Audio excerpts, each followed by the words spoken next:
Today, we will explore the transformative power of idol worship, chants, music, and dance, as well as their profound impact on spiritual practice. Have you ever wondered why religions around the world incorporate idols and rituals? Are idols merely stone sculptures, or do they symbolize deeper spiritual forces? In this video, we'll delve into how idols serve as a bridge to connect people with the invisible spiritual realm, viewed from both scientific and mystical perspectives. Let's begin with the story of Dr. Frank Rudolf, who spent 30 years studying indigenous tribes in the Amazon. He discovered that their rituals using clay idols to transmit illness or even death were indeed effective. This might sound unbelievable, but through scientific experimentation, Rudolf concluded that these phenomena were closely linked to the power of the third eye. Located between the eyebrows, the third eye is a powerful transmitter. By focusing intention, individuals can channel their energy into an idol, endowing it with symbolic power. Idol worship is not merely about venerating a physical statue, but rather about using the statue to connect to the unseen spiritual world.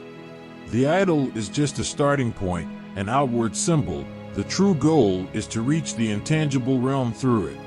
When one fully commits to worship, the idol gradually loses its material attributes, becoming a bridge to a higher plane. Much like a window allows us to see the endless sky beyond, the true purpose of idols is to help worshippers transcend physical perception and access the deeper spiritual world. We'll also examine the role of music, chants, and dance in spiritual practice. In traditions like Sufism and Hinduism, dance is seen as a powerful form of worship. When a person immerses themselves completely in dance, the connection between body and consciousness dissolves, forging a link with higher awareness. This transformation is not merely physical but awakens the soul. Through sound vibrations, music and chants resonate within, helping people enter a deep meditative state. The synergy between sound, music, dance, and idols creates a pathway to spiritual awakening. In this video, we'll explain the scientific foundation of idol worship and explore how idols serve as a medium to access higher states of consciousness. By examining historical and contemporary research, we will reveal how the transformative powers of idol worship, chants, music, and dance influenced human spiritual life. Join us as we embark on this mystical journey, exploring the origins of spiritual power and uncovering the mystery of connecting with the divine through idols. Chapter 4: The Transformative Power of Idol Worship, Mantras, Music and Dance. Dr. Frank Rudolf spent his whole life with some primitive tribes of the Amazon doing research on a very strange phenomenon. I would like to tell you about it so that you can understand more easily what idol worship was meant for. Most primitive communities have known for a long time of a particular process. Rudolf studied this and reached surprising conclusions. Certain primitive tribes believe that it is possible to make a person suffer from a particular disease through a look-alike clay idol which represents him.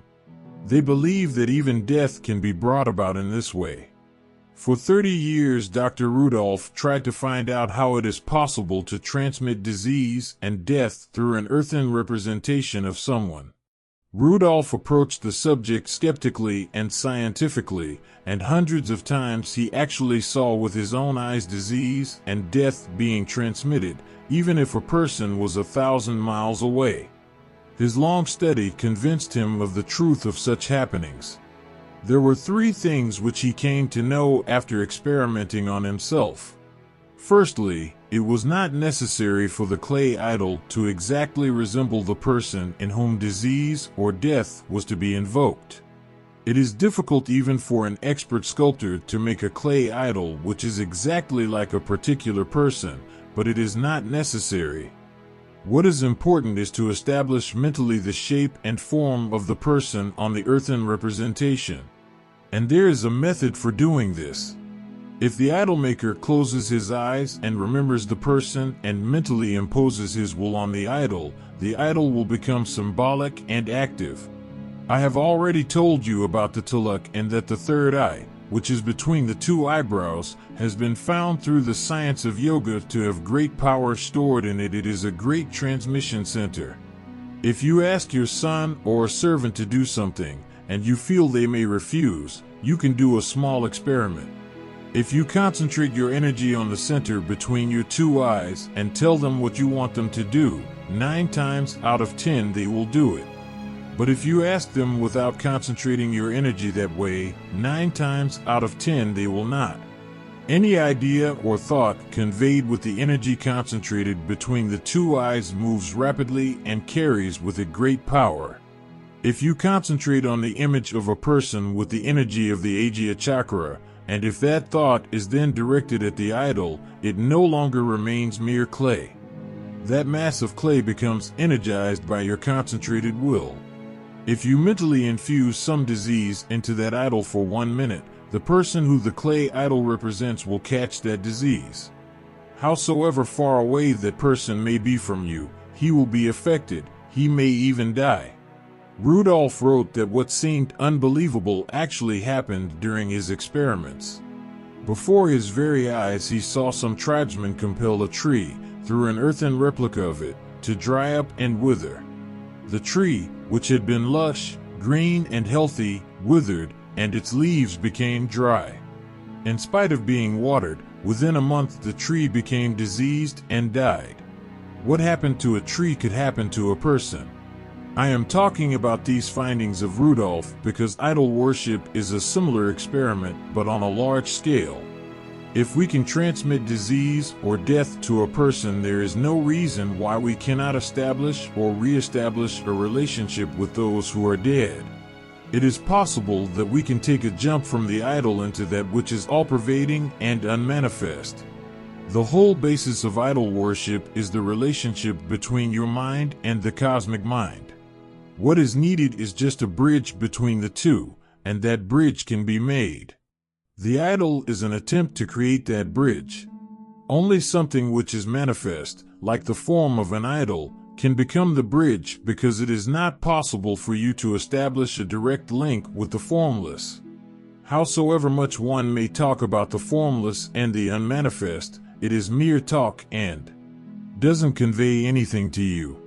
Whatever experiences your mind has are all experiences of some form and shape. You have no experience of the formless, and words cannot convey anything about that which hasn't been experienced.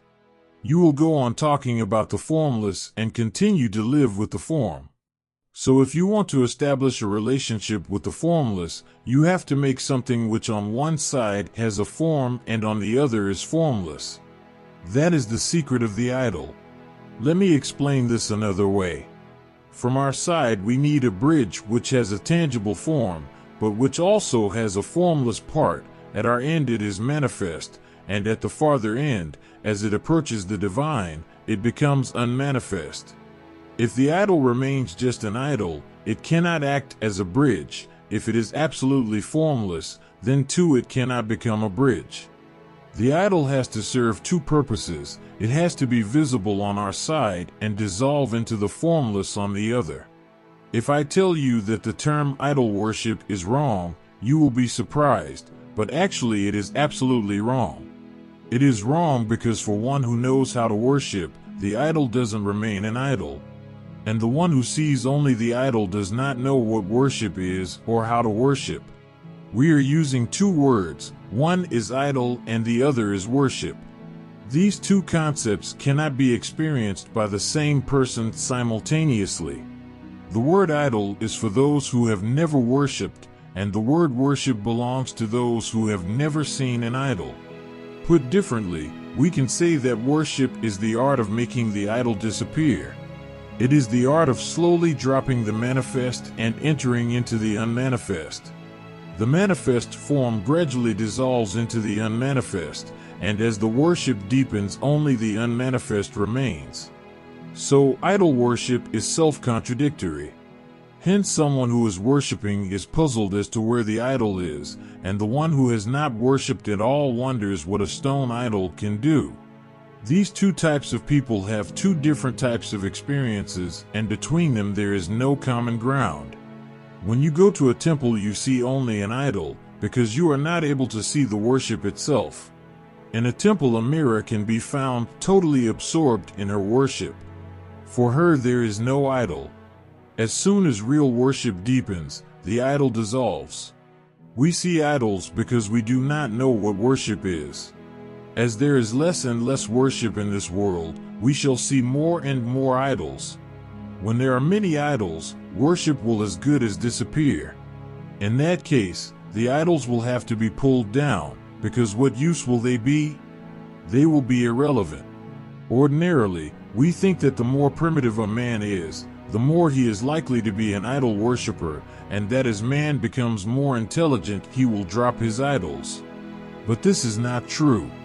In reality, worship has its own science, and the more ignorant we become about it, the more mysterious it seems to us. In this connection, it will be helpful to tell you one more thing. Our belief that man has made progress in all directions, that he has evolved fully, is absolutely wrong.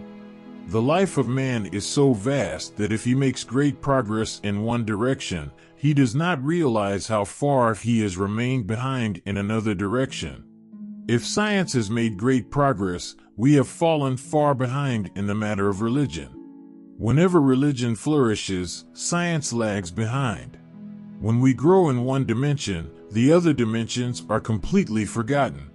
In Europe in 1880, the caves of Altamira were discovered. In those caves there are colored pictures said to have been drawn 20,000 years ago. But the colors of the pictures look as fresh as if they were painted yesterday. Because of this, Don Marcelano, who discovered these caves, was criticized all over Europe. Everyone thought that he had touched up the pictures. All the artists who saw the pictures said Marcelano was trying to fool the public, that such fresh colors could not be ancient. What they were saying was right, in a way, because the paintings of Van Gogh, which are not even 100 years old, are already fading. The pictures Picasso painted in his youth have become as old as he himself. The colors used these days by artists throughout the world don't last more than 100 years. They are bound to fade within a century. But when the investigation of the caves Marcelano found was completed, it was proved beyond doubt that the caves were more than 20,000 years old. This is a great mystery, because those who painted those colors seem to have known much more about colors than we know at present. We may have been able to reach the moon, but we have not been able to make colors that can remain fresh and last longer than 100 years. Those who made these colors 20,000 years ago knew much more about the science of color than we do. The mummies of Egypt are 10,000 years old. They are the dead bodies of human beings, but they have been so well preserved as if they had died just yesterday. We have not been able to discover the chemical preservatives that may have been used. How could these bodies have been protected for 10,000 years? There is no deterioration at all. But we have not been able to establish which chemicals were used to preserve them. The huge stones on top of the pyramids could not have been placed there by any crane that we may possess today. It seems beyond the power of man to have put them there, but it is very unlikely that the people of that time had cranes. They must have known some technique, which we cannot even guess at, to lift those rocks. The truths of life are multidimensional. The same work can be done by many different methods and many different techniques. Life is so vast that when we begin to work in one dimension, we forget all the other dimensions. Idols were created by very highly developed people. This is worth thinking about. An idol is a bridge connecting us with the cosmic force which surrounds us, so those who developed the idol made a bridge for understanding the ultimate mystery of life. We say that we have discovered electricity. Certainly we are more advanced and civilized than earlier communities that knew nothing about electricity. We have discovered radio waves, and we can send a message from one country to another within a second, so we are definitely more advanced than people who depend only on the power of their own voice to communicate, just a few hundred feet away, by shouting. But compared to those able to make a bridge to contact the supreme source of life, we are just children. Our electricity, our radio, and similar discoveries are just toys. The art of being connected with the ultimate mystery of life was discovered by those who had worked very hard in that one direction. As I told you earlier, one aspect of the idol faces man, and a window opens out from that form towards the formless. The window of a house must have a shape and form, just as the house does. The window cannot be formless. But when you open the window and look at the sky, you enter the formless. If I say to someone who has never opened his window to see the sky that by opening the window of my house I am able to see the formless, he will say I am mad. How can one see the infinite from a small window? At the most, whatever can be seen from a window can only be as big as the window itself. He is perfectly logical, and if he has never seen the sky through the window, it will be difficult to convince him that even a small window can open up onto the infinite. The window cannot set a limitation on that onto which it opens, nor can the idol set a limitation on the formless.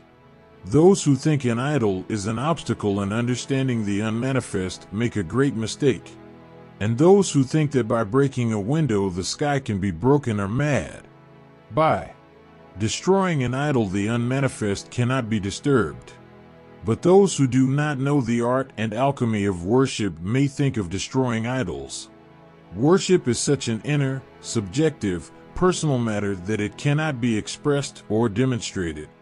Anything inner and personal in life cannot be demonstrated.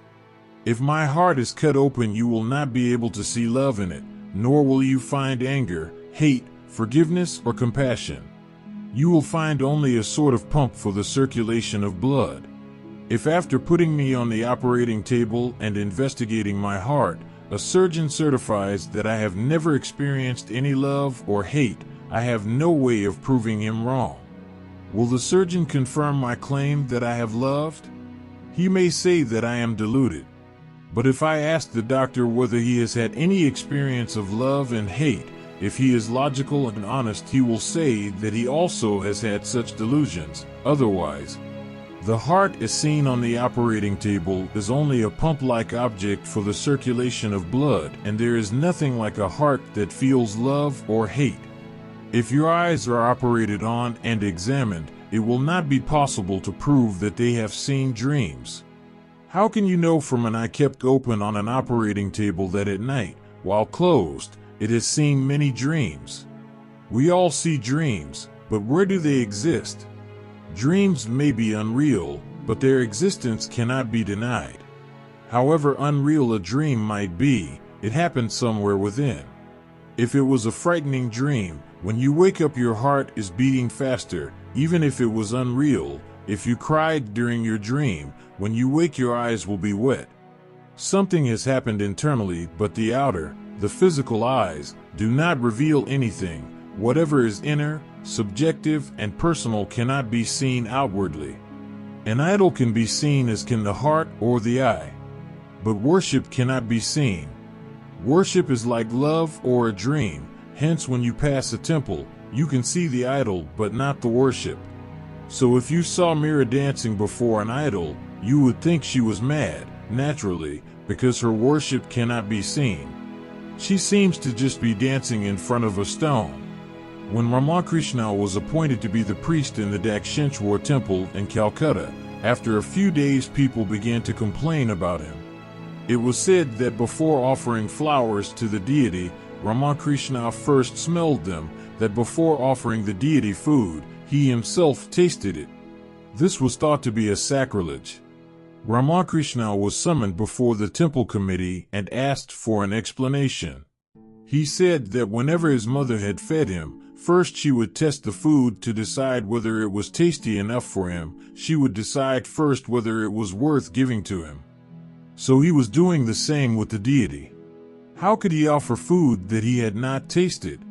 How could he offer flowers that he had not smelt? The committee said this went against all the rules of worship. Ramakrishna asked, "Can there be any rules for worship? Can there be any rules for love? Where there are regulations, worship dies. Where there are regulations, love dies." Love is an outpouring of inner feelings which are very personal and individual. There is a universal truth in this which can be recognized.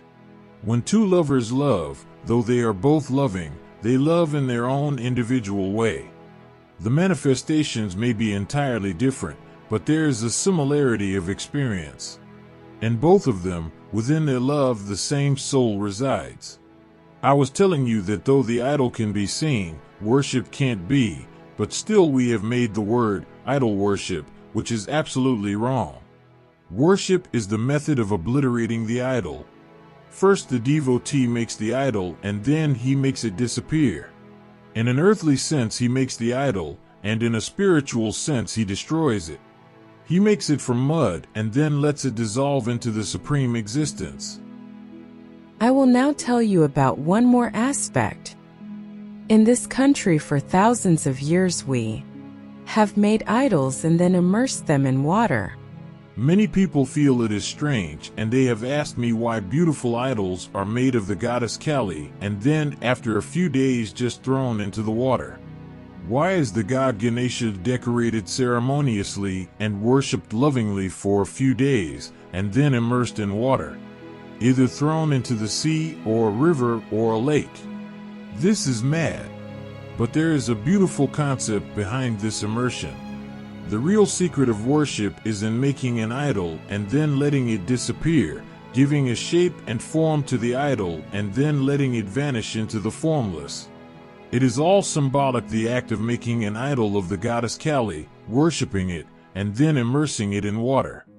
But we don't worship in the right way. We have made the idol, decorated it beautifully, and looked after it, so then we are reluctant to let it go by immersing it. If we had really worshipped in the deepest sense, then the idol would have disappeared inside us, crystallized inside us, long before we let it disappear into the water. If the real worship had happened, then there would have been no need to immerse the idol at all. It might have remained where it was, but the heart of the worshipper would have been immersed into existence, into the divine. Then, if we had gone to immerse the idol, it would have been like throwing away a used cartridge. It would have done its work. But the idol which we immerse is a loaded cartridge and used and still alive. We have just loaded the cartridge and we have to immediately throw it away, so naturally we are unhappy about it. In earlier times, during the 21 days of worship, the cartridge was fired. It had served its purpose. During that time the immersion or disappearance of the idol had happened. Worship is immersion. You begin your journey from the idol, which is in front of you. Worship is the process by which you proceed. As you go ahead, the idol is left behind, and only worship remains. If you stop at the idol, you do not know what worship is. Whoever continues on to worship has recognized the idol, has known the root of worship and the real purpose of the idol. In worship, what are the fundamental principles involved behind an idol? Firstly, to jump into that ultimate truth for which you are searching, you need some solid land, a jumping board. The ultimate truth does not need any solid ground, but you need a place from where to set out, from where you can take a jump. You have set out to jump into the sea, and the sea is infinite. You will need a bank or coastline from where you can take the jump. Once you jump, you will be away from the shore, but won't you turn back to thank the seashore from where you jumped into the infinite? This seems impossible. Can you jump from form to formlessness? The form will only take you to another form.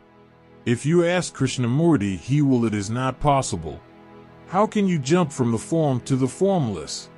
How can you jump from the word to the wordless? All jumps are from form to formlessness, because in a deeper sense, form is the opposite of formlessness.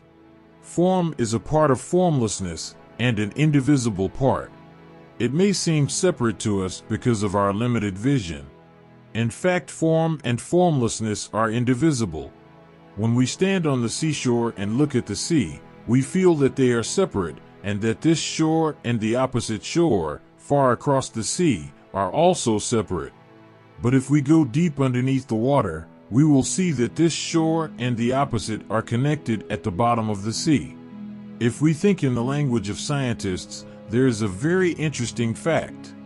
All along the bottom of the sea there is a lot of mud or sand. If we dig into the sea we will find sand. If we dig into the land we will find water.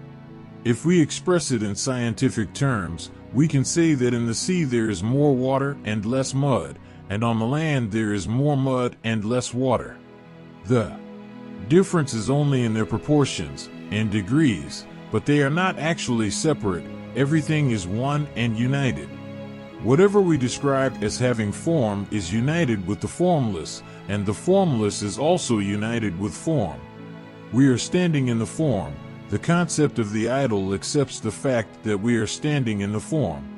That is the situation, that is where we are, and we can only begin our journey from where we are, not from where we have to reach.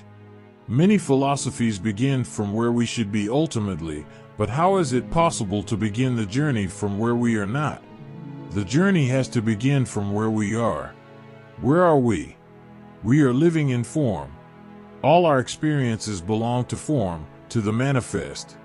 We have not known anything that is not manifest, that does not have form. If we have loved a form. If we have hated a form. We are attracted by form, and we are attracted to a form. We have practiced detachment from form. Our friends and enemies are all in form. Whatsoever we do is done with form. The idol concept accepts this fact, so if we have to set out on our journey to the formless, we will have to give the formless some form. Of course, that form will be according to our own imagination. One person experiences the formless in Mahavira, someone else in Krishna, and still another in Jesus. Whosoever has seen the formless in Jesus by looking into his eyes has found a door through which the formless can be seen. Whosoever held Jesus' hand found that it ceased to be his hand and became the hand of the infinite.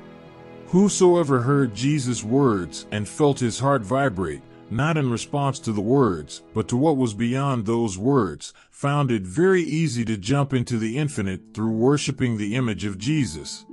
Someone found the formless in Krishna, someone found it in Buddha, and someone else in Mahavira. But remember that at first we will only be able to see the formless, the infinite, through some form. Pure formlessness can't be seen directly by anyone. We don't have the capacity nor fitness to see it directly. The formless has to come to us bound in a form. This is the meaning of incarnation, that the infinite has assumed a shape and a form, that the infinite has chosen to show you a tangible, bodily form. It seems self-contradictory, but this is what incarnation means. Incarnation is a sort of balcony from where you can see the vast sky. Incarnation is a glimpse of the formless. You can't have any direct contact with the formless. The experience of it will be in some form. And once this happens, the experience can easily be repeated through that form again and again. Whosoever has seen Buddha will find him rising, alive, from his picture or image. For whoever loves Buddha, the idol of him will slowly disappear and Buddha's living being will be felt there. Buddha, Mahavira, Krishna, or Christ, all of them leave behind methods of contact. Through those methods their devotees can establish contact with them. So the form of the idol is a very specific arrangement. The art and science of making an idol consists of many concepts and calculations. If these are remembered while making an idol, then that idol can lead you deeper into meditation. In this connection, it will be good to remember 2 or 3 things. If you have seen many of Buddha's idols, you will have observed that they represent a certain state of mind rather than a particular individual. If you look deeply at an idol of Buddha, within a few moments you will feel that a great compassion is showering on you from all around. Buddha's raised hand, his half-closed eyes, his proportionately sculptured face, his graceful expression, his delicate way of sitting all are in some deeper sense meant to evoke compassion in you. Someone asked a great French artist why he painted. He said, "I draw pictures only to find what form a certain emotion, a certain feeling of my heart, can take on a canvas. In my efforts to express that feeling, a picture emerges. If someone meditates on that picture, he can experience the same emotion as was present in the painter's heart. When you see a painting, you just see a form. You don't realize that the soul of the artist is entering you. Those crisscross lines on the canvas are not just the lines of that form.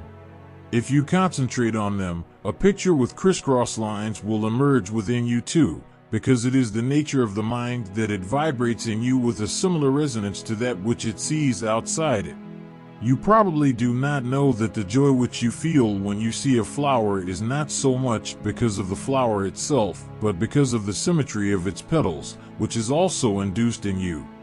When you are attracted to a beautiful face of someone, it is not because of that person's beauty, but because it corresponds to your inner image of beauty. It produces a resonance of beauty in you which makes you feel that something within you is also beautified. In a similar way, the presence of an ugly face makes you feel uncomfortable.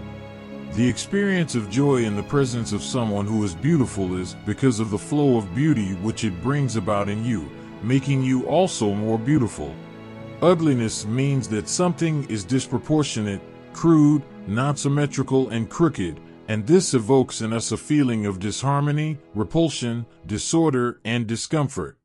Nijinsky, the famous Russian ballet dancer, committed suicide. When people went to his house to investigate, they came out within 10 or 15 minutes feeling a sort of discomfort. They said that it did not feel good to go into his house, that if anyone stayed in it as long as Nijinsky had, they too would commit suicide. What was it about his house which was so unpleasant?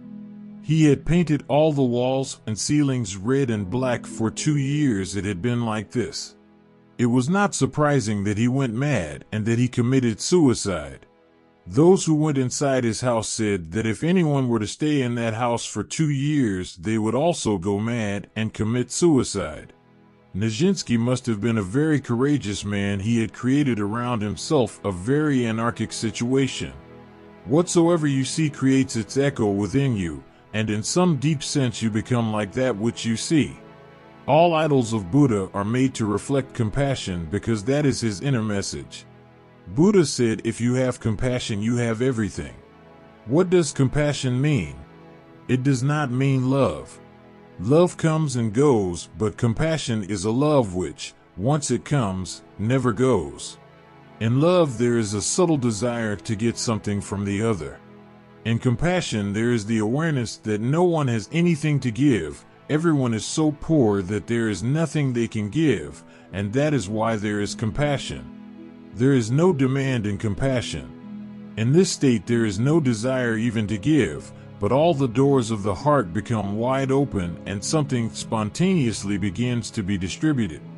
Buddha told his disciples, when you meditate, worship, or pray, remember to immediately distribute whatsoever peace you receive. Don't keep it with you even a moment. I call you irreligious if you do so. When you are full of joy after meditation, immediately pray to the Supreme Being to let that joy be distributed to those who need it. Open the doors of your heart and let the joy flow towards all those who need it, just as water flows down the mountains. This great compassion is described by Buddha as the ultimate liberation. So all the idols of Buddha were made in such a way that in their presence the worshipper would feel the resonance and vibrations of compassion within himself. How can you worship Buddha? If you want to worship Buddha, the center of worship will be the heart. If you don't know this, you will never be able to understand Buddha's idol, because the very purpose of it is to create compassion in you. The center of compassion is the heart, so while worshiping Buddha, the center of attention should be on one end his heart, and on the other end, our own heart. You will have to feel both hearts beating in one rhythm. Then a moment will come when you feel a thread connecting your heart to that within Buddha's idol. You will not only feel that, but you will be able to see the pulsation of the idol's heart. When that happens, you will know that life has been imparted to it. Otherwise, there is no life in it, and worshiping it is meaningless. The heart of the idol can be seen to be pulsating. If you have properly meditated on the pulsations of your heart and at the same time on Buddha's heart, a relationship will be established between the two. Then your heart is beating with Buddha's, just as you see your face reflected in a mirror. Have you ever watched in a mirror your heart beating?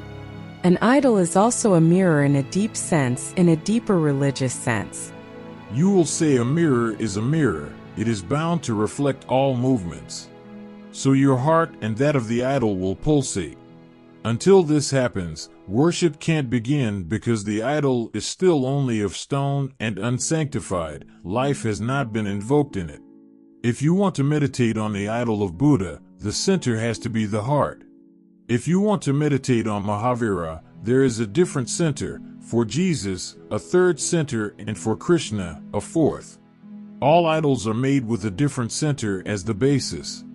Even though a society may have been worshipping a certain idol for thousands of years, it may not be aware of its center, and if the center is not known, you can't establish a connection with the idol. You may offer flowers and incense, you may bow down to it, but you will have done it all before mere stone. Remember, the stone has to be transformed into a deity. That part will not be done by the sculptor, it will have to be done by you. The sculptor will only give it a shape. Who will pour life into it? Life has to be instilled in it by the devotee. Without that, it is just a stone. Worship only begins after life has been given to the idol. What is worship? Once you are able to invoke life into the idol, you are worshiping a real, alive deity. Try to understand this deeply. As soon as something becomes alive, the form and the formless become one, because the body is the form, and the life that is in it is the formless. Life has no form. If someone cuts my hand, my life is not cut. If I am hypnotized or anesthetized and my hand is cut off, I will not feel any pain. My whole brain can be removed without my becoming aware of the operation. Because life as such has no shape or form. Wherever there is life, there is a meeting of form and formlessness. Matter has a shape, consciousness has none. As long as an idol is just a stone, there is only shape and form, but as soon as a devotee invokes life in it, it becomes alive. Remember, the worshipper who cannot bring his heart to pulsate in the idol will not be able to have the heart of the Supreme pulsate within him. He is not yet a true devotee. As soon as he is able to make his heart pulsate within the idol is brought alive, and then the door to the infinite opens. On one end the idol has form, at the other it is formless. To travel through this door is worship. Worship is the journey to formlessness through form. There are several steps to worship, but the first and fundamental one is to understand that every individual is self-centered. Our whole way of living is such that I is the center of the whole world. The moon and the stars rise for me, the birds are flying for my joy, and the sun too is giving light for me. The whole world is revolving around me. I am the center of the whole world. Such a person cannot know worship. He feels that he is at the center and the rest of the world is his circumference. In worship you see the opposite. The fundamental law of worship is I am on the circumference, the center is somewhere else. An irreligious man's basic philosophy is that he is the center and the rest of the world is the periphery. Even if God exists, he is on the periphery. He is for me. If I am sick, he must cure me. If my son is unemployed, he must get him a job. If I'm in trouble, God has to run to my aid. This type of theism is worse than atheism. Such a person does not understand what he is saying. The right meaning of worship, the right meaning of prayer, of being religious is to understand that you are on the periphery and the infinite is the center. As soon as the idol's heart is alive and pulsating, as soon as one experiences that the idol is alive, formlessness has entered it. So the basic rule for worship is the feeling, I am on the periphery, I shall dance for you, sing for you, live for you, and breathe for you. Whatever happens will be for you, the center. A great philosopher named Totapuri was once staying with Ramakrishna. He asked Ramakrishna how long he was going to remain obsessed with an idol. It was time he began his journey to the formless. Ramakrishna replied that he was ready to start his journey. He was always ready to learn anything from anybody. He was always ready to learn from whosoever wanted to teach. But he asked Totapuri to wait until he got permission from his mother. Which mother? Totapuri asked. Ramakrishna replied, my mother, the goddess Kali. Totapuri said, that's exactly what I am saying. How long will you go on being caught up with that stone idol of Kali? Do you want to ask that stone? Ramakrishna replied, there is no way but to ask her. From the moment I began to worship her, she became the center and I moved to the circumference. Now that I am not, she has to be asked permission. Whatever I do is for her. Without her permission, even enlightenment is meaningless, and if she orders me to go to hell, I am ready. But without asking her, nothing can be done. Totapuri could not understand this. If Ramakrishna had to ask Kali permission to stop worshipping her, how would she grant it? Do we ask the permission of a person we want to give up? Is any permission needed to give up anything? By this time, Ramakrishna had gone to the temple. Totapuri followed him. He saw tears coming from Ramakrishna's eyes. He was begging Kali again and again to allow him to stop worshipping her. He told her that Totapuri was waiting for him. Then suddenly he became joyous and began dancing. Totapuri, who was standing behind him, asked what had happened. Ramakrishna said, she has given her permission. Now I am ready to learn from you. The meaning of having someone as your center is that your life is now a surrendered life. Worshipping means a surrendered life. Worshipping the Supreme Being means living as the Supreme Being wants. Sitting and standing, eating and drinking, speaking and remaining silent also for the Supreme Being. As soon as one has the infinite at the center, a mysterious current begins to flow, a sort of expansion begins. As it is, we have contracted ourselves. When the seed breaks, it begins to be a tree. We have contracted ourselves in our eye. When that eye breaks, sprouts come out and the expansion begins. These sprouts can expand so much to encompass the whole world. Religion is full of great mysteries. One who tries to save himself dies, whereas one who keeps the Supreme Being at the center and himself at the circumference lives. We don't understand how such a thing can happen because from our very birth we have believed ourselves to be the center of the world. Buddha used to suggest to his disciples to spend a few days in a cremation ground. They needed to do that for 3 months before they could be initiated as bhikkhus. They would say that they had come to learn from him, not from a crematorium. But Buddha insisted and said, after 3 months in the burning place, your eye will become surrendered and it will easier to teach you. Daily, for 3 months, you will see dead bodies being burnt. At least on one day during these 3 months you will begin to think that this world is not just existing for you. When you were not here, the world existed. This person, whose body you are watching being burnt, also thought just moments before his death that the world existed for him. The world does not even know now that this person is no more. The sea did not notice that a wave has vanished. So you go on watching, and when you realize that the world is not existing for you, come to me, then the real meditation can begin. As long as you are at the center, there is no possibility of real worship, of prayer or meditation. There is only a deep illusion. Worship will begin when that illusion vanishes. Worship begins when I is dropped and thou is significant. Remember, first the devotee makes the idol disappear and opens the door to the formless. Then he makes himself disappear and worship begins. As soon as the door to the formless opens through an idol, the dissolution of one's ego becomes easier. As soon as the devotee realizes that a stone idol can disappear to become a door to the formless, he realizes that he too can become a door to the formless. That if he can forget his self, a deeper jump becomes possible. There can be a distinction between two forms, but not as far as the formless is concerned, because the formless is only one. When the idol has become formless and the devotee has become formless, then there is nothing like two. Numbers have no value in relation to the formless. The form and numbers are only props, and there are methods to make props useful. In this connection, there are a few things to be understood.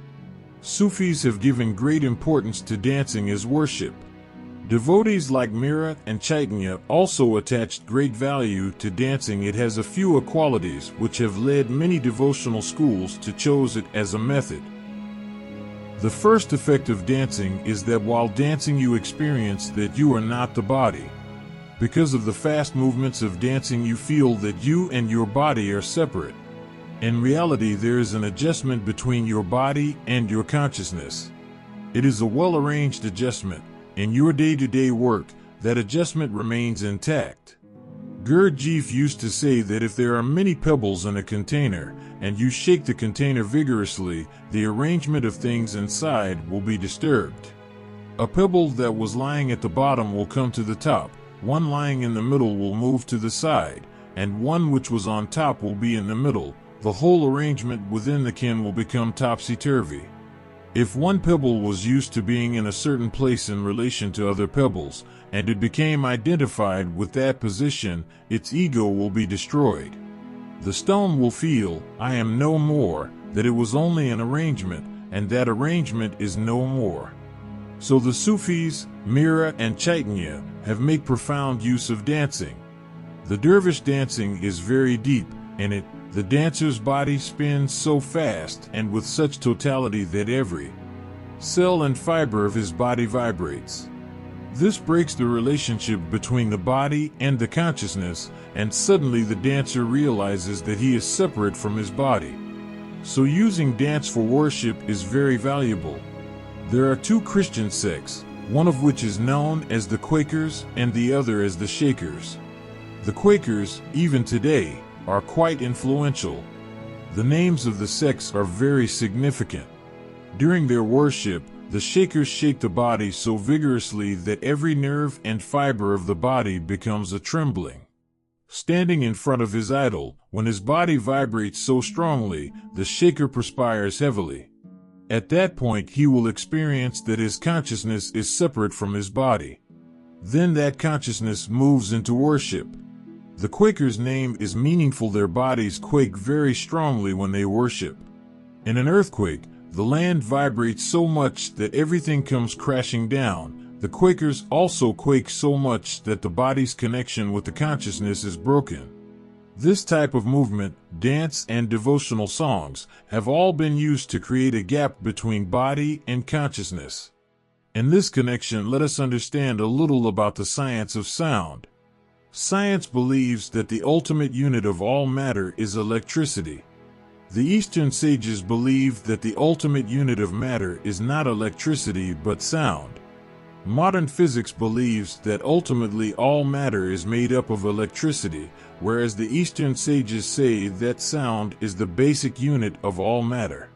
Whatever the truth may be, the thing to be understood is that there is a close relationship between electricity and sound. It is possible that the statements of the scientist and the sage are both true simultaneously. If not today, tomorrow the reality of the ultimate element will be known. One form of that element is sound, and the other is electricity. What that element is has to be discovered. Searching from the religious aspect, the sage reaches the knowledge that sound is the ultimate. Searching from the material aspect, the scientist has been led to electricity. Remember, the sage has searched within himself, not within matter. Within your own self, the ultimate experience of your existence is that of sound. As long as you are aware of yourself, there will be the awareness of sound. The deeper you go within yourself, the less audible will be the sound, until it becomes a void. That very silence has its own sound, the soundless sound, which Indian sages have described as anahat nada. That anahat nada is the ultimate sound, the last experience of human consciousness, before it enters the formless, is this sound.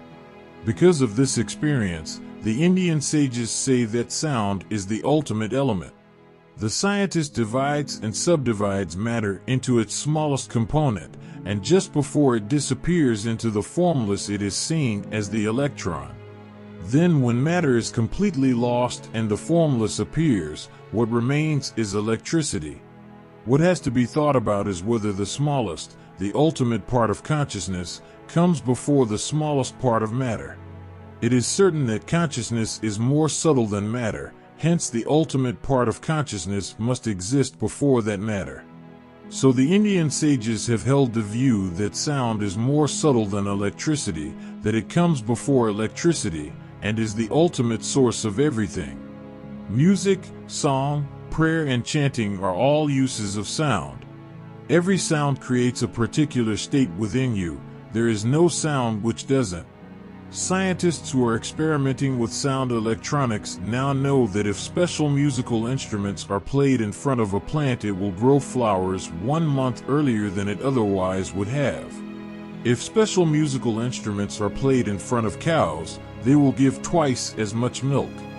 If the wrong instruments or wrong music is played, they may not give any milk at all. Sound really reaches within you and strikes your consciousness. Your neck can be cut with a sword, but with the sword of sound your mind can be cut. The edge of sound is sharper, and it disconnects your mind from its various preoccupations. So experiments with the edge of sound have been made in which sound is used to cut off the mind of a meditator or a devotee so he can begin his journey to the infinite. All religions have used special sounds and experimented with them to cleanse and purify the mind. Recently, someone from Japan came to me. For the last 2 years, he has been doing a practice of the Soto school of Zen. In this practice, the sound of mu is made most of his waking time, except when he rests and eats. This sound is continuously uttered. He gets up at 3 in the morning, takes a bath, and begins to repeat mu. He does this for 3 days, and his thoughts becomes less and less. The sound of mu continues to reverberate. A sort of storm is created within. It becomes like a sword and cuts off all thinking. After 7 days, he doesn't need to create the sound. It becomes automatic and spreads all over his body. Whatsoever he may be doing, sitting or walking, anything within him, the silent repetition of mu continues. Every cell and every fiber vibrates in its rhythm. It is difficult to eat because the sound of mu is going on. After 7 days, sleep is difficult too because his mouth goes on repeating mu. During whatever sleep he does have, the sound goes deeper and deeper. After 21 days, he begins to shout and roar the sound mu like a lion. His eyes, his face, and his behavior change. His teacher goes on goading him to continue. Once he begins to roar, his eating, drinking, and sleeping drop. In the 4th week, he becomes as if mad, a state where he has no awareness of anything except the sound mu. If you ask his name, he will reply, mu. He loses all awareness of his body, only the awareness of mu remains. He does not know who he is. At this stage, he has to be watched and guarded. He may do anything, he may go anywhere. In the last stage, he roars with his total strength. It is as if some wound has opened or a ghost has possessed him. And then everything calms down. A huge wave of the ocean has taken its last leap and fallen apart. The climax has passed and everything within him has scattered. He falls down and remains unconscious, without any movements, quiet and peaceful for 1 to 3 weeks. When he comes back to consciousness, he is not the same person. He is a new man. The old man has died. Now nothing that was old, his anger, his desires, his greed, can be traced. The continuity with his past is broken. With this experiment of Mu, with this great explosion of sound, his whole consciousness is transformed. Aum is a similar sound. All religions have their own sounds which are used in worship. As the worship deepens, the impact of these sounds transform the devotee. Devotional songs and the playing of musical instruments are basic for transformation, and that is why repetition is significant. If you sing one song today, a different one tomorrow, and a third on the next day, there will be no result. There must be a continuous hammering on the same particular center. If you hammer a tent peg into different spots, it will never go into the ground. If you dig 2 feet at one place, 2 feet at another place, and 2 feet at another, you will never be able to dig a well. Similarly, changing centers and places does not bring results. To dig a well, digging has to be done on one spot only. That's why repetition has been insisted upon so much, so that for a whole month you have to repeat Mu, or Aum, or a single line of a song, again and again, in the same rhythm. But there is a danger that the repetition becomes mechanical, as if it is just a job to be done, and then it will be useless. The repetition has to be a question of life and death, as if you are totally staking everything on it. Every hair, every cell, every fiber of the body participates, every nerve, every bone, every piece of flesh and muscle become involved, every drop of blood has to call aloud. When your whole existence becomes that sound, there will be results. The devotee has to repeat only one word, or a line of a song, for years together. For a special reason, you hammer on one spot again and again so that the door might break open, and it does. So sound, dancing, and music have all been used in worship. These have all been done in front of an idol. Let this be remembered, because dancing as such is a different matter. Many people dance, but they do not become enlightened. If they are dancing for the sake of dancing, that has no relationship with the infinite.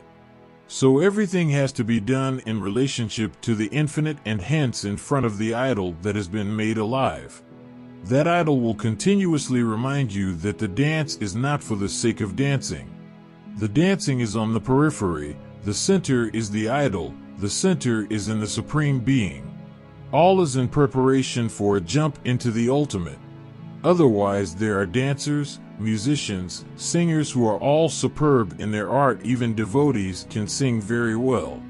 But this is not of any relevance. The devotee is not concerned with music or song. His purpose is different. His whole effort is to become so overwhelmed that he can dissolve and lose himself so fully that the inner flow takes over and sets him afloat in the infinite. He has to become the circumference, with the Supreme at the center.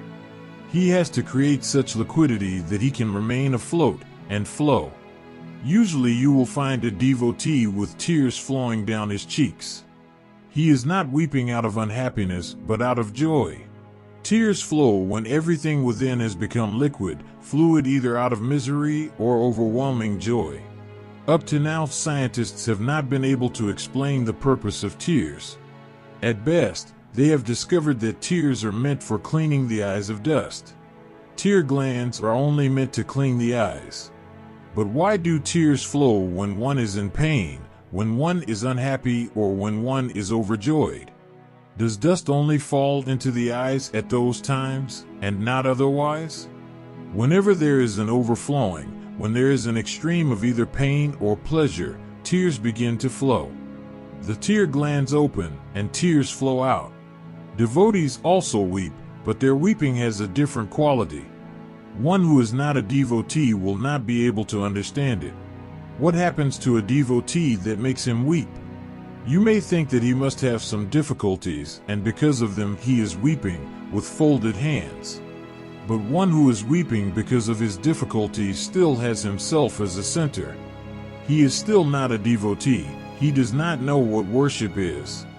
But there are moments when all frozenness and rigid that have solidified within us begin to liquefy, and the awareness of that happening makes tears flow. Those tears flow in gratitude and thankfulness towards the Supreme. We have nothing but our tears to give to the grace that is flowing towards us. We feel we don't deserve whatever we have received and that we can't contain the joy that is descending on us. We had never even dreamt of such a feeling, and we have nothing to show our gratitude. Neither words nor anything else can adequately express it. In such moments, the eyes weep in a different way. The devotee's eyes weep differently from those of a lover. The lover also weeps, but that weeping has a different quality. The lover's tears are full of small desires, demands, but in the devotee's tears there are no demands. His eyes weep for no reason, he is simply helpless. Even while he wants to give thanks, words do not come out of his mouth, and when the mouth cannot speak, the eyes begin to speak in their own way. The perfection, the completion of worship, is in tears, and their fluidity and their flowing out. The idol has been used in many different ways to experience ecstasy. Those who speak against idols do not know what worship means. Anything can be said by someone who does not know. People are very ignorant and do not know anything. They accept whatever they hear, especially the negative. It is a law that the mind easily accepts that which is negative because it doesn't have to take any trouble to prove it. If someone says, "There is no God," he does not have to prove anything. But whoever says, "There is a God," has to prove it. So the mind easily accepts that which is negative, but before it accepts anything positive, it makes certain conditions, otherwise it will have to take the trouble to prove it. Worship is positive, idols are positive. In denying something there is nothing to lose. Turgenev has written a small story. In a certain town there was a very intelligent man, and quite influential too. And in the same town there lived an utter fool, an idiot. One day the idiot approached the intelligent man and asked to be shown some way of becoming intelligent. The intelligent man asked the idiot whether he wanted to be intelligent or appear to be intelligent, because to become intelligent was a long process, but to look intelligent was easy. The idiot replied that he wanted to be shown the easier way, that if it was enough if he looked intelligent, he did not want to bother about becoming intelligent. The intelligent man commented that in becoming intelligent there was a possibility to make a mistake, but in looking intelligent there could be no mistake. The idiot then became impatient and requested that the trick be revealed without any delay. The intelligent man whispered something in his ear, and from that day on the idiot gradually began to become known as intelligent throughout the town. The people of the town began to gossip. How had this fool suddenly become intelligent? What had the intelligent man told him? He had simply told to the fool to immediately negate every statement he heard. If anyone said, "There is something to idol worship," the idiot was immediately to reply that there wasn't. The idiot asked the intelligent man, "Should I say such things even when I don't know anything about the subject?"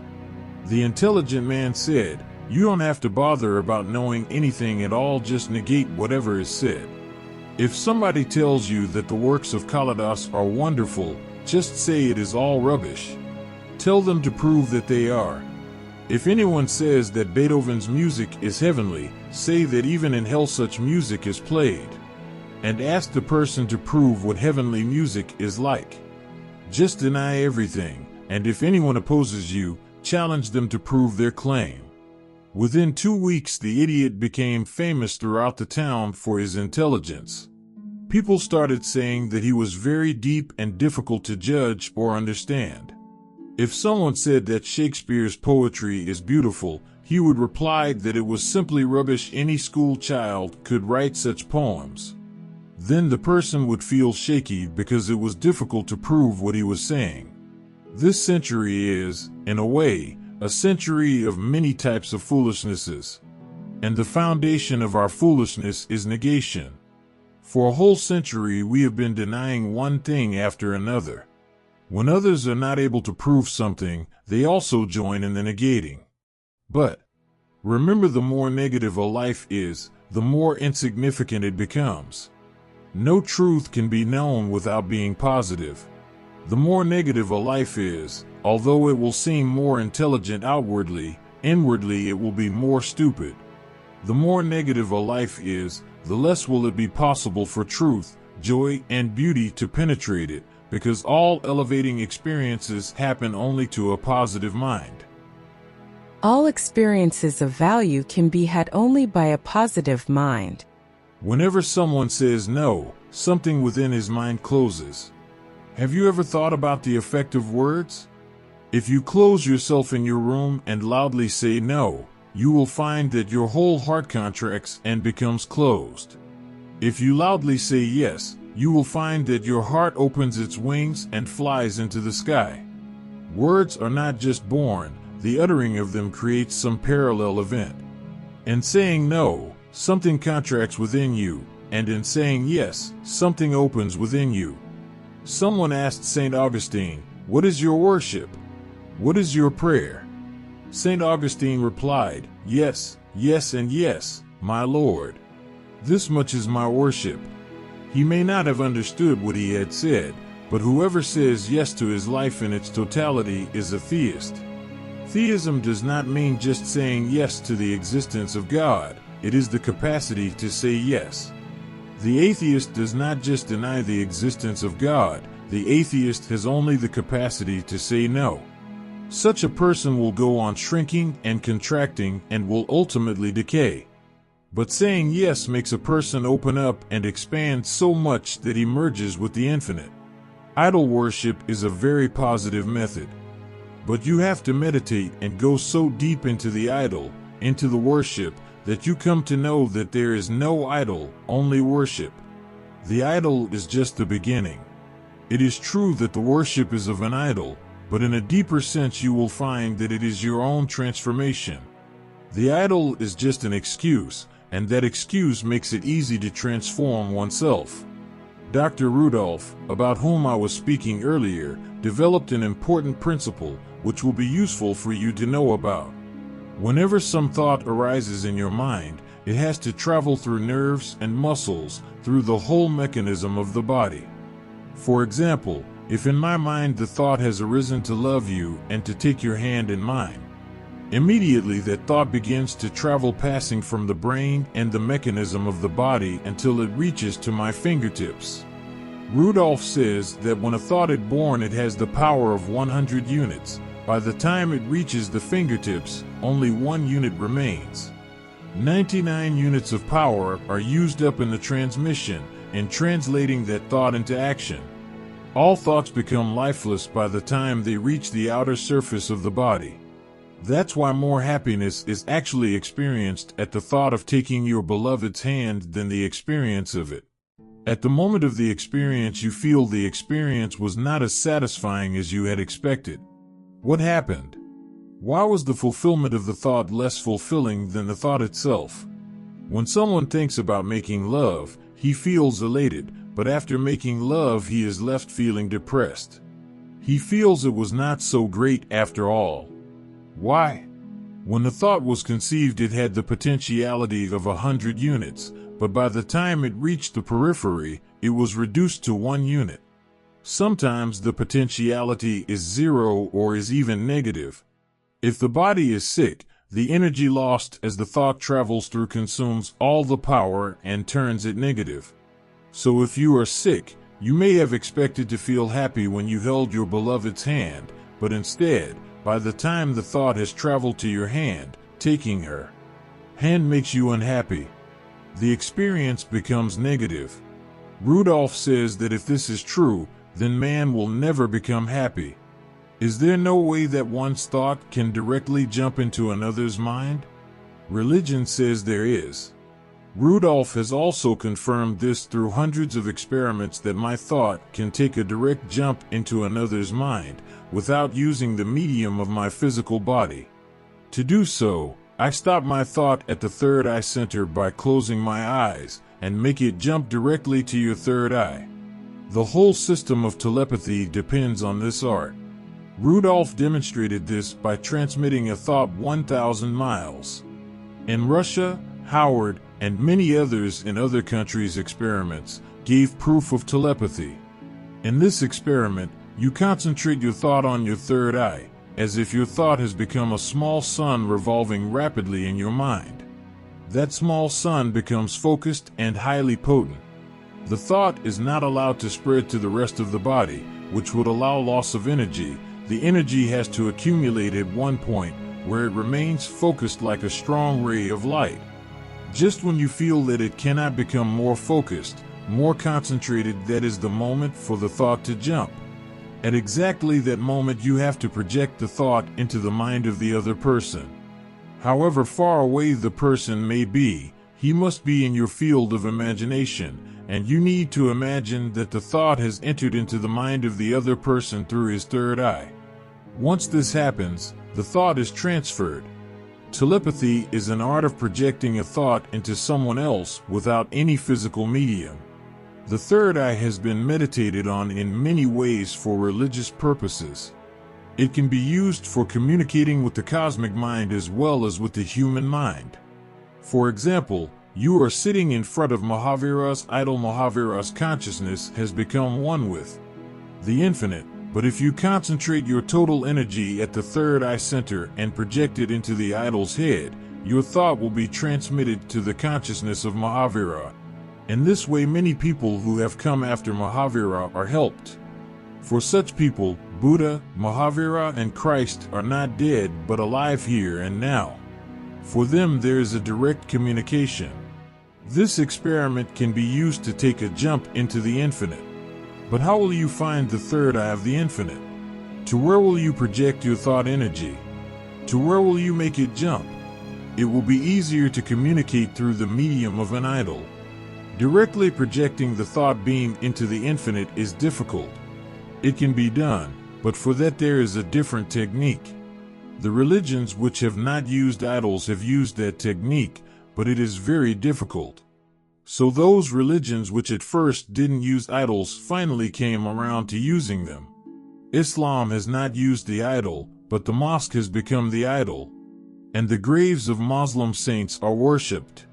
Even today, in any part of the world, when a Mohammedan says his prayers, he faces the direction of the Kaaba. Those who know have used the Kaaba through which to project their thoughts. Those who don't understand the secret meaning just stand facing the direction of the Kaaba while they pray. It doesn't make any difference whether you project onto the Kaaba or an idol. It makes no difference whether the feet of the idol or the stone of Kaaba is kissed. It is one and the same. There is no photograph of Muhammad, there is no idol of Muhammad, but what difference has it made? Something else was done. No idol or picture of Muhammad was ever made, but devotees shower flowers on the tombs of Muslim saints. It was not possible to find an equally powerful substitute for Muhammad. So if Krishna instructs his devotees to bow down at the feet of his image, he is far-sighted in understanding their problems. Krishna knew that it is very difficult for a man to avoid. Using an idol, taking a direct jump into the infinite is so difficult that only 1 out of 10 might succeed. Then what will happen to the rest? If Krishna's idol is not available, they may use just any idol, which will be very ordinary. What has been the effect of prohibiting the use of an idol of Muhammad? If some Muslim fakir dies in some town, Muslims gather around his tomb. The Muslims are not at fault. It is the inner nature of man that is responsible. I feel that what the idol of Muhammad could have done cannot be done by the tomb of a fakir. Though Muhammad was right in saying there is no need for an idol, that is true only for one man in a million. And for such a person there is nothing to be reached. He doesn't need an idol, nor a Kaaba, nor a Quran or the Gita. He does not need Islam, or Krishna, or Buddha. For him, everything is unnecessary. He can reach directly. But what about others? For the rest, all those things are needed, and when something is needed, it is better to have the best.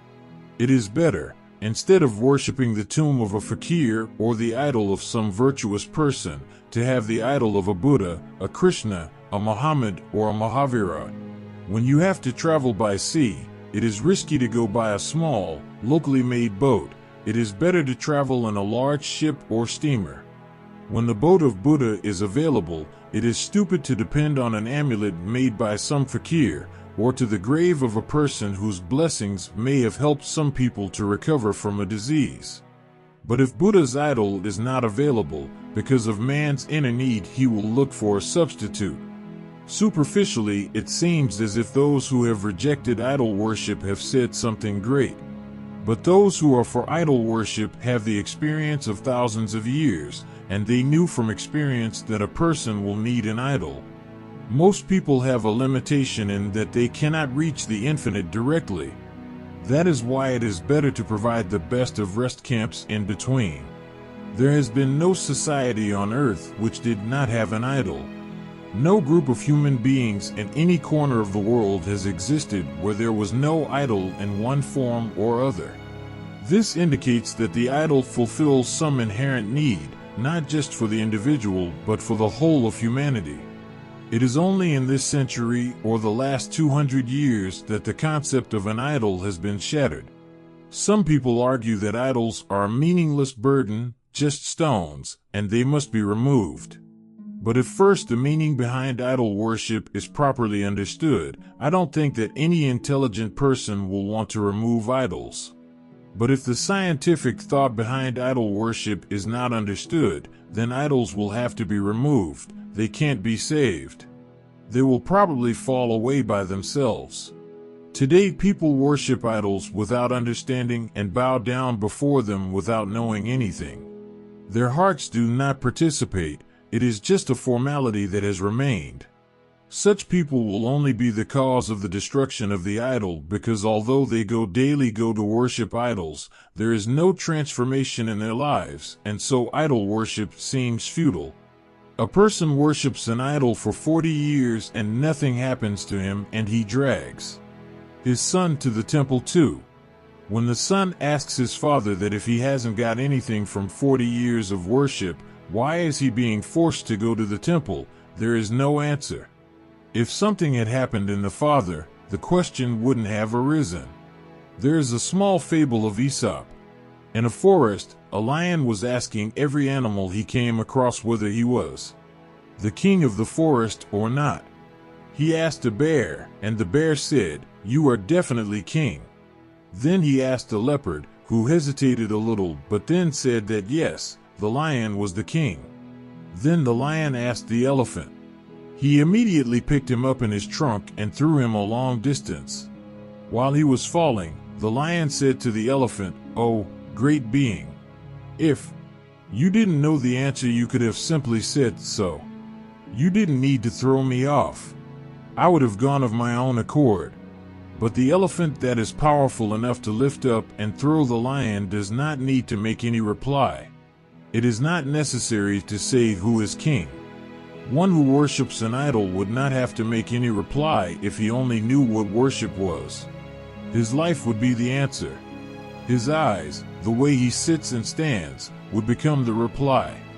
But those who do not know what worship is and who still go on worshiping are responsible for the removal of the idol.